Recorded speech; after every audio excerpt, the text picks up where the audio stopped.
They call Israel a colonialist state. Don't they know that the land of Israel is where Abraham, Isaac, and Jacob prayed, where Isaiah and Jeremiah preached? We're so happy about this treaty and this Abrahamic Accord, not just for the UAE, for the youth of both countries. It looks like these were agreements between a Jewish state and a Muslim state, but it was a Catholic marriage. So what do you think the stated, what is the purpose of the attacks? The attacks are not just to kill those 1,200 people. Part of it is tied to the desire to scuttle the Abraham Accords. I think Saudi Arabia will end up being in the Abraham Accords.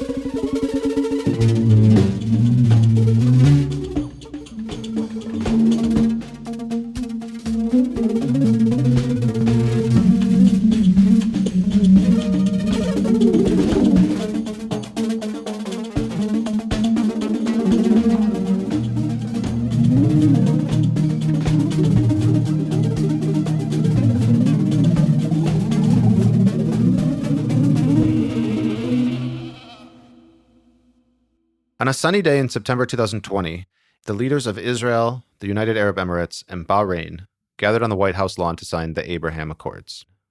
It had been decades since an Arab country formally recognized Israel, so this was seen by pundits everywhere as like a new dawn, a new era of peace in the Middle East. If you look up videos of the signing ceremony, you'll see kind of a funny mix. There's like chubby evangelical ministers hobnobbing with Emirati princes in immaculate jalabas, and these blue-shirted Israelis everywhere.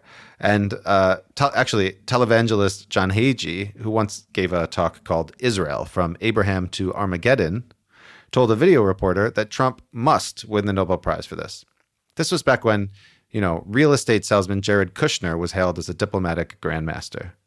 And there was this promise in the air, a promise of a new reality in which Arabs and Israelis would carry out profitable, mutually beneficial, secure relations from Jerusalem to Dubai. This was supposed to bring peace to the Middle East, but all of this was done without the Palestinians even being consulted. It's almost like a hallucination. But here we are, 5 years later, and the region is completely engulfed in conflict and war. There's a historical path that you can connect from the Abraham Accords in 2020 to Hamas's attack on Israel in 2023. And from there, of course, to Israel's brutal destruction of Gaza, which the UN has called genocidal. And then a spiral of violence that has grown and enveloped, Lebanon, Syria, Yemen, all the way to Iran. So how did a peace agreement end up contributing to so much violence? If the Abraham Accords are one cause of October 7th, then why? How did a peace treaty cause a war? Welcome to Bad Cousins, a new show from Kola Media, published in partnership with The Diasporist. I'm Ben Schumann-Stoller of Kola Media, and I'm here with Matan Kaminer. Hi, I'm Matan Kaminer. I'm a lecturer at Queen Mary University in London. I'm an anthropologist and a longtime activist on the radical left in Israel. Our producer is Laba fellow Guli Dolev Hashaloni. Hey, Matan. Hi, Ben. So there's been a lot of ink spilled about this question. A lot of commentary, political, economic, geopolitical, about the Abraham Accords and the sort of seismic shifts they triggered in the region by formalizing relations between these Arab states and Israel. But you seem to have stumbled upon a new angle. Well, as an anthropologist, I'm kind of trained to develop a nose for things that seem very obvious, but are actually not that simple at all if you think about them. Anyway, in this case, the supposedly obvious question I started asking myself a little after the Accords were signed, actually, was why are they named after Abraham? And the more digging into this I did, the more I realized that there's actually a significant aspect to this. I now think that the paradoxical outcome that you mentioned, this peace agreement that leads to war, has something to do with this ancient symbolism of Abraham and how that symbolism is wielded today. We're talking about the ways that ancient stories are being used to perpetuate violence and repression in the Middle East. And in this particular story, we're talking about Abraham from the Bible. And it's not just Abraham. He brings his whole family with him. It's a very specific family. He has a wife, Sarah, and a slave, Hagar. And through them, he has two children, Isaac and Ishmael, and they in turn are the fathers of the Jews and the Arabs. So that makes these two people cousins, which, as we're going to see, is a very sort of ambiguous and interesting relationship. And cousins to most people sounds good. I think this is why preachers and airline executives and spyware manufacturers all love the Abraham Accords. It's like cousins. Finally, ancient kinsmen, Jews and Arabs, no longer fighting, but looking out for each other. Well, sure, but I would say that there's something possibly a little bit creepy, a little bit weird about modeling international relationships between states on family relationships between individuals, especially when you take into account that this isn't exactly a model household, right? In Abraham's family, there's all sorts of shady shit going on. There's bigamy, slavery, child abuse. If you go a generation or two down the line, you also get sexual assault, incest, mass murder. So maybe it's not that surprising that if you take this family as your political model, then you might end up leading to some pretty problematic outcomes.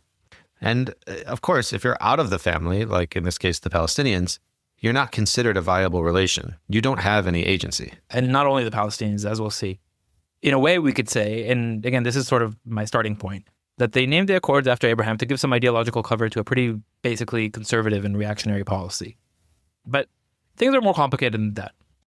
Anyway, that's good enough for now, I think. And I would say that today I'm more open to the possibility of alternative readings of the story, even progressive ones, even radical ones. So what does a feminist or a migrant solidarity reading of the Abraham story give us? There's lots there. And we're going to go through that through the course of this show. But first things first. Today, in episode 1, we'll talk about how the Abraham Accords came to be, who they served, and who they screwed over. We'll also be talking to political scientist Dana El-Kurd, who has studied the Abraham Accords from an international affairs as well as a specifically Palestinian perspective. Ready? Born ready. All right. This is Bad Cousins.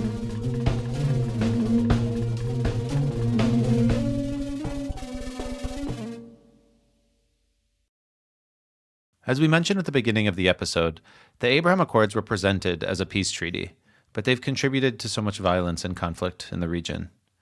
And they excluded the Palestinians.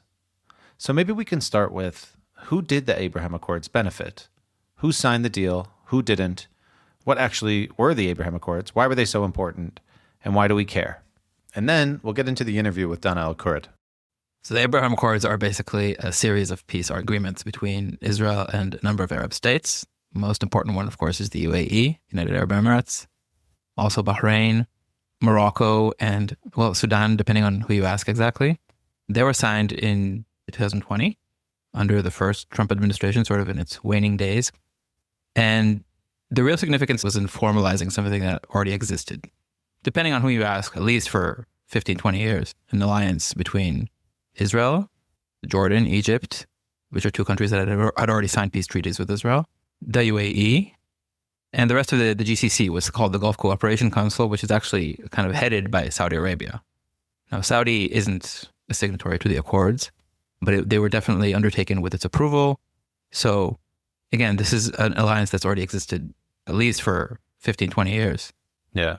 Another reason why this is a big deal is because up until the Abraham Accords, Arab states didn't officially recognize Israel. Yeah. So there's been backroom deals, but it's been sort of important to some idea of pan-Arab solidarity with Palestine. Right. To not recognize Israel. Yeah. So the traditional Arab stance, the one that was adopted by the Arab League beginning right after the creation of the State of Israel, 1948, was that it was an illegitimate state. The attitude was not that we wouldn't make peace with Israel at all, but that we wouldn't make peace with it until it resolved the Palestinian issue to the satisfaction of the Palestinians themselves. Now, that never happened because Israel wouldn't have it, because the right-wing governments in Israel have unreservedly said no to the idea of a Palestinian state. To pick up some of the pieces, two of Israel's direct Arab neighbors, Egypt and Jordan, like you said, both have recognized Israel. So Egypt recognized Israel in 1979 after the Camp David Accords. Mm-hmm. Jordan did in 1994. Those deals were also brokered by the U.S. So in this sense, the Abraham Accords is sort of a continuation. Some of these relations are above the table, some are under the table. But one thing the Abraham Accords does do is bring a lot of things up to the surface, including things like Pegasus, the spyware that the Israeli firm NSO developed. Mm-hmm. These deals, they seem to support autocratic states. Yeah. And yet they're seen as a win across the board. I mean, there's no difference, for example, between the Republican reaction and the Democrat reaction. Everyone loves the Abraham Accords because of the formalization of these agreements. But it's not like the Palestinian issue had just gone away. When it comes to the Abraham Accords, there is no Palestinian involvement. They're nowhere to be found. This is what I meant when I said it was like a hallucination before. It's like they don't exist. What the Israelis had basically managed to convince the rest of the world that they were doing was that they had the Palestinians under control. It had basically locked down Gaza after the Hamas takeover there. turned it into, what's often been called the world's biggest open air prison. With the West Bank, the situation is a bit different because there you have the Palestinian Authority, which is basically collaborating with Israel, and you have massive, just basically anti-insurgency work being done by the Israelis at various levels. What was called managing the conflict. This was the buzzword. Yeah. On the one hand, they're getting credit for hanging the Palestinians out to dry, even though in 2000, all the Arab countries got together. Even Iran, by the way. Iran got on board with that. Said they would only normalize with Israel if it withdrew from the West Bank and Gaza and recognized the Palestinian state, which it didn't, obviously. And now here's 4 Arab countries going back on that. Yeah. Plus signing these security deals with the U.S. and Israel. So it's like embedding their relationships even more with them. Yeah. And the whole thing is couched in this idea of peace. Yeah. So how is that supposed to work? So I think the moderation is like a key word here, right? Because what these governments manage to do is play a sort of like a shell game or like a switcheroo game. Whereas moderation, we might think might apply, especially with regard to Muslim states, might apply to questions like women's rights, freedom of speech, freedom of religion, freedom of association, etc. Now, Saudi Arabia is, extremely reactionary on all of these fronts. Maybe they let women drive now, but that's pretty recent. People are still getting stoned and for various offenses. It's a very extreme regime in many ways. Of course, Jamal Khashoggi, the journalist, was brutally murdered by the Saudi regime, et cetera, et cetera, et cetera. So they're not very moderate in any of those regards. But if you manage to switch the conversation over to just talking about Israel and what their position with regard to Israel is, and what is very convenient for them also to switch over to the question of what the relationship to Jews is, right? They say, we're very moderate in that regard, right? Right. We're willing to live with Israel / the Jews. We're going to fight anti-Semitism. And the whole thing is framed in this idea of making peace with people that are historic enemies. Mm-hmm. So they get all these plaudits, right, internationally. Yeah. The Palestinian issue had already been sidelined on the international stage, right, for like more than a decade when the Abraham Accords are signed. So what happens in the sort of 20 years or even 10 years between all the Arab states saying, we're not going to do anything with Israel without them recognizing the Palestinians, the Palestinian state, and then this Abraham Accords thing where everyone turns their back and says, look, we love the Jews, we love America, we're all working together. Yeah. Maybe the hard truth that needs to be recognized here is that when the Palestinians don't revolt, when they don't make trouble for Israel, then they're very easily forgotten by the international community. And of course, Palestinians know this. They've known this for many years. And the Palestinian struggle is a sort of long history of ups and downs with regard to that. Now, there's always sort of a trap involved there because when Palestinians do resist, then it's very easy to paint them as terrorists, etc. Right? The Oslo process only took place because of the first Intifada, right? Because of this uprising of Palestinians in the West Bank and Gaza against Israeli rule. And then by establishing the Palestinian Authority, it managed to sort of tamp down Palestinian resistance for another decade or so. And then the second Intifada broke out in 2000. Then you have the Arab Initiative. So there's a very clear pattern that the international community begins or remembers to care about the Palestinians when the Palestinians are rising up, when they're resisting. But then the second Intifada was also sort of contained. That keeps the Palestinians more or less quiescent for another longer stretch of time now, okay? We're talking about since about 2005 until, 2023, basically. And that's a long time in geopolitical time. It's a time in which, as we were saying, all these sort of underground, sort of embarrassed alliances begin to lose their shamefacedness and rise to the top.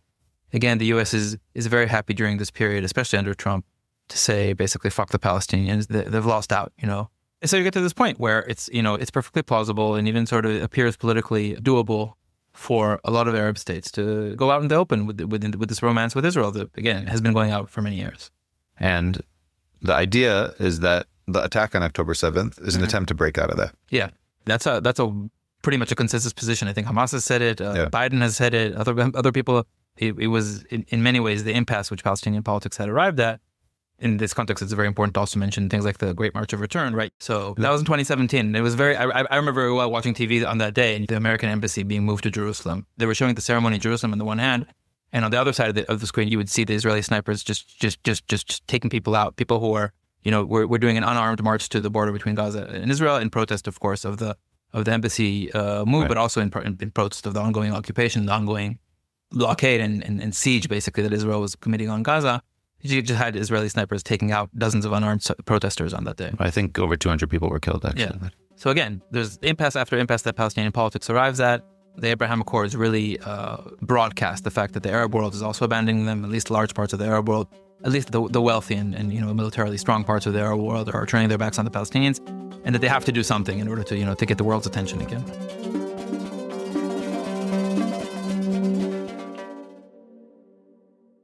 So we called Dr. Dana El-Kurd to talk more about this situation where a peace treaty seems only to lead to more war. She's the author of the paper, The Paradox of Peace, The Impact of Normalization with Israel on the Arab World. My name is Dana El-Kurd. I teach at the University of Richmond, and I'm a senior non-resident fellow at the Arab Center, Washington. Hey, Dana, let's start here. How did Palestinians view the Abraham Accords when they were signed in 2020? So Palestinians viewed the Abraham Accords as a sort of betrayal.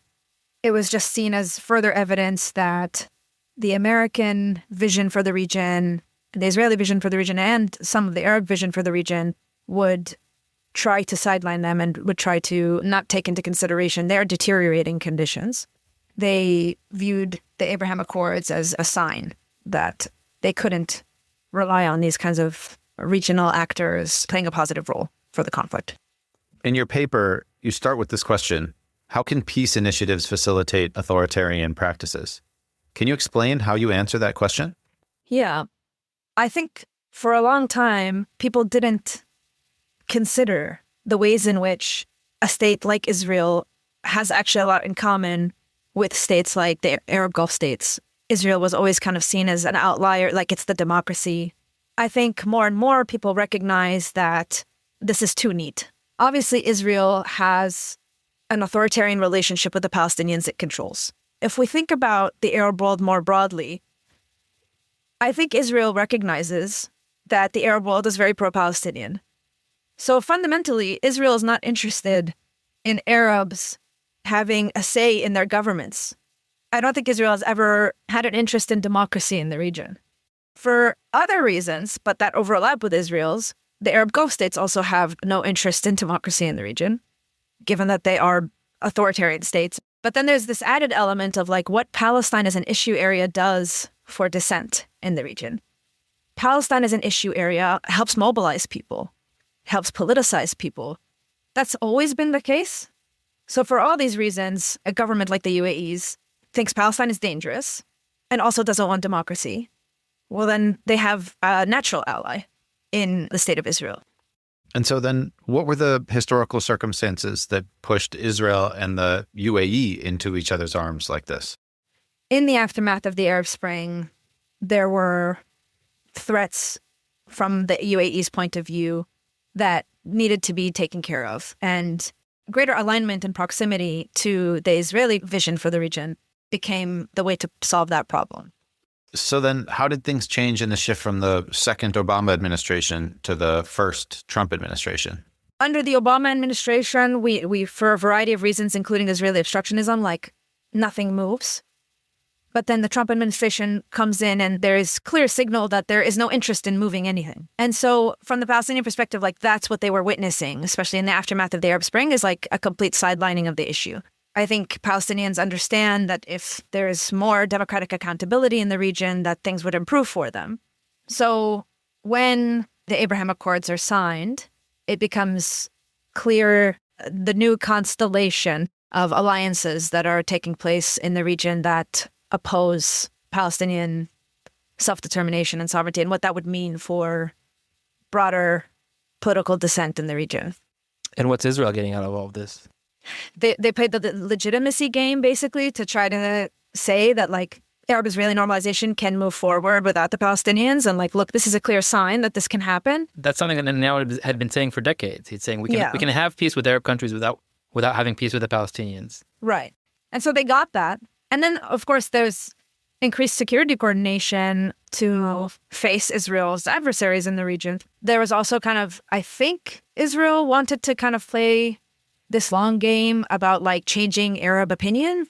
It seemed to me like there was maybe at the societal level some fantasy about Israelis going to the Arab Gulf states and having tourists and all these groups started to pop up, especially in the UAE, that brought like Emirati women and Israeli women together and like all these things. And it really was very limited in its ability to change public opinion, even before October 7th. The other thing I wanted to ask was more about the conflation between how these countries like the U.S., Israel, and the UAE plays out here ideologically. Like, do Gulf leaders like Mohammed bin Zayed or Mohammed bin Salman, they seem very they've been often presented as traditionally very different from like Netanyahu or Trump. But through the Abraham Accords, it seems like they do have many more interests in common. Fundamentally, the Jared Kushners, the Trumps, and the MBZs and the MBSs of the world think Arabs are backwards, and they can only be developed through strongmen and only top down. Like, that's the only version of development that is available to them. So it becomes easy to then pretend that Palestinian equals Hamas, Palestinian equals Iran, and Palestine obviously is a broader cause than just an Iranian proxy or something like that. I think that's the basis of that kind of understanding, is aligning the Palestinian question, which actually represents a great challenge to authoritarianism, with the Iranian kind of axis of resistance. There's also this like religious component. They played on this to sell the whole affair, I think especially to Western audiences, which is this like, we are normalizing to make peace between Muslims and Jews, as if like this is a Muslim and Jewish thing, as if the conflict can be reduced to Muslims versus Jews. And we are being so tolerant, and we're going to teach our societies to be so tolerant of the Jews. Therefore, Palestine and Palestinians equals anti-Semitism. Therefore, they are the reincarnate of anti-Semitism in the world, and we're the clean and nice ones, the tolerant ones, and we're going to lead our societies forward. So, okay, Dana, this is the million-dollar question. Why do you think they named the Accords after Abraham? Yeah, I mean, Abraham is like the father of the prophets, both Ishmael and Isaac, and Muslims coming from this and Jews coming from... I mean, as if the issue between Palestine and Israel and the rest of the Arab world has anything to do with the religions of these groups. The reason Palestinians have an issue with Israel has nothing to do with their Judaism.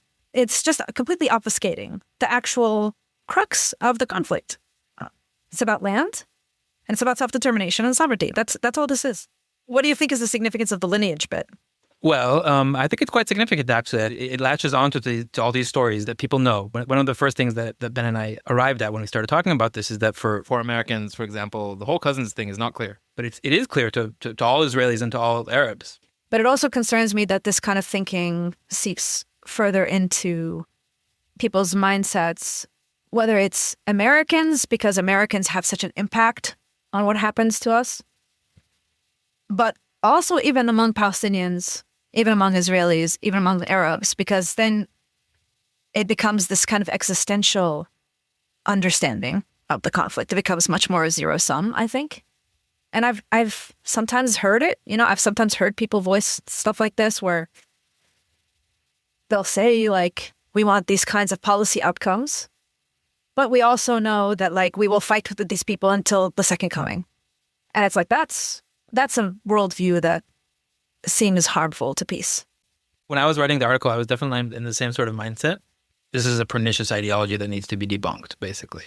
But it was interesting, actually, after I wrote it, and I got some reactions that made me think again slightly, not about the Accords themselves, or even about this very cynical way that the Abraham story, that the Abraham myth is used within the Accords, but about the political potentialities that are in the story itself. So maybe it's possible to have other kinds of Abrahamisms, more positive or progressive ones as well.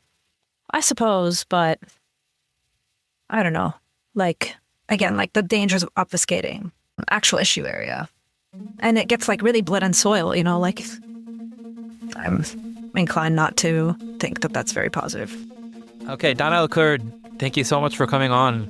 It was really a pleasure having you. Thanks so much for having me.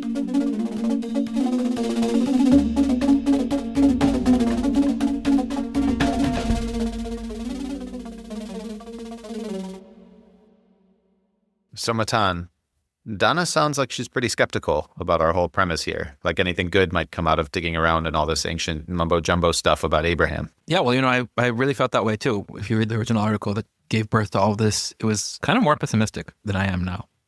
I think it was getting a lot of feedback on that from various people of various very different backgrounds who are actually saying, well, you know what, we need to look really, really carefully into these historical sources, these mythological sources, precisely because they're so important to people. and see whether there aren't other ways that these stories can be told. And even just, specifically with this idea of Abraham as like a uniting figure, which if you keep it at a very simple level, I mean, there's not much to object to there. And there are really good groups and really good people who are taking up Abraham. There's a group called Children of Abraham, an Israeli group working with Palestinians in solidarity in South Hebron. There's this really fascinating figure, Rabbi Yosef Kamener, who I think we'll be talking about in a later episode, who's an ultra-Orthodox Israeli Jew, who has written this pamphlet calling for a post-Zionist state that will, be inclusive of all people, including migrants who are not Abrahamic descendants, in quotes. So just using that, I mean, that's what these stories are like. They're incredibly rich in terms of various different ways that we can read them. Yeah, even if it's not necessarily the path to Palestinian liberation or a new world order. Well, I mean, this is the sort of the question of ideology is always a big one in social change. Like how important are the ways that people think versus, other matters and interests, like, for example, the economy and profits and that sort of thing, or war and Machiavellian-like machinations. Right. It's a big question, and I don't think we'll be able to solve it in general terms. But for this particular case, we can see that this is a really, really complicated story. Just to put a pin in it, because what we've gotten from Dana and what we've discussed between ourselves in the previous segment, that's enough in order to say the Abraham Accords are a net negative for the region and for the Palestinians, but not only the Palestinians. Because once you neglect the Palestinian sore like that, then it explodes in your face. That's what I think we've seen over the last couple of years. So it's not about the Accords themselves. I think Dana and I see them in the same light. But it's about this question of what Abraham can do for us. Well, that's what the rest of the show is going to be about. And things are going to get a lot weirder very fast, because next time, in episode 2, we're going to do an extra close reading of the book of Genesis. We're going to meet up with Tucker Carlson and John Hagee, Lawrence of Arabia, Pope John II, and so many other lovable characters.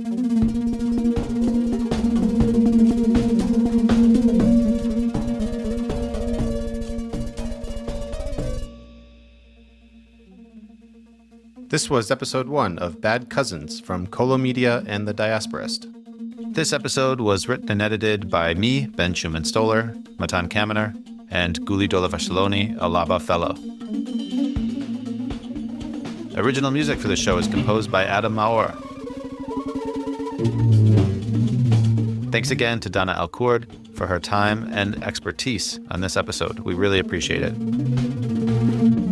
This show is partly funded by a grant from Queen Mary University of London. Look us up and find Colo Media on Instagram. You'll find our other shows, audiobooks, and everything else that we're putting out.